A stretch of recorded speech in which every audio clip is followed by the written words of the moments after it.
O kahit sino naman po ay ayaw na binobola po sila. Kaya hindi po natin maiiwasan kung bakit nasasabi ni Beyonce ay content lang po yan. Hindi po ako naniniwala. Binobola mo po ako. No? So, lahat ng mga sinasabi ni Eds, ang nasa isip po ni Beyonce ay content lang.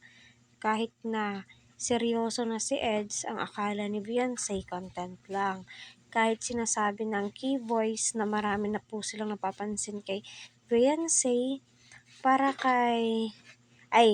marami na po silang napapansin kay Edu, ang para kay Beyonce ay content pa rin po yun. Kasi nga po sa salita ni Edu na joke lang. No, doon ko kasi nagsimula kapag kahit content lang nung una, kahit tandem lang po nung una, love team lamang po nung una, di po kasi ako naniniwala na hindi po mahuhulog yung loob ni Edu kay Beyonce. Kasi kung tutuusin, total package na po itong si Beyonce ay mabait, maganda, humble, family-oriented, maiiwanan sa bahay, di ba? Kaya swak na swak po ito. No, kaya ang sabi dito, Beyonce, mahirap paniwalaan ang sinasabi ni Edu. No, kahit sino naman po. No, kaya marami ang nagsasabi ng mga senior citizen, Edu, alisin mo yung salitang joke lang kasi kapag ikay nangligaw na kay Beyonce ay di na yan maniniwala, baka mauunahan ka pa. Sinabi ko yung last episode. Ay, hindi mo talaga pinapanood ang vlogs.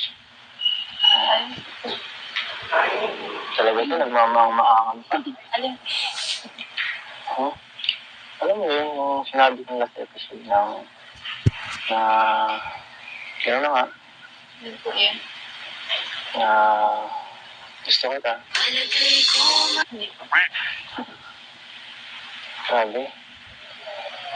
Hindi ka talaga nagtitiwala sa akin, ha? Grabe naman. Bakit naman gano'n? Diba? Edu, naniniwala ka na sa amin, ng mga supporters mo, na si Beyonce ay hindi kanyan paniniwalaan. Kasi sa umpisa pa lang, ay palagi mong bukang bibig, joke lang, joke lang, joke lang. Kaya, ayan tuloy, joke lang. Ayan tuloy, akala ni Beyonce, content lang ang lahat. So, sana, maging aral sa'yo, no, na sa susunod, magbibitaw ka ng I love you kung ano man po dyan. No, alisin mo yung salitang joke. Para sa sunod, manligaw ka, mahulog yung loob mo kay Beyonce, ay papaniwalaan ka niya, di ba?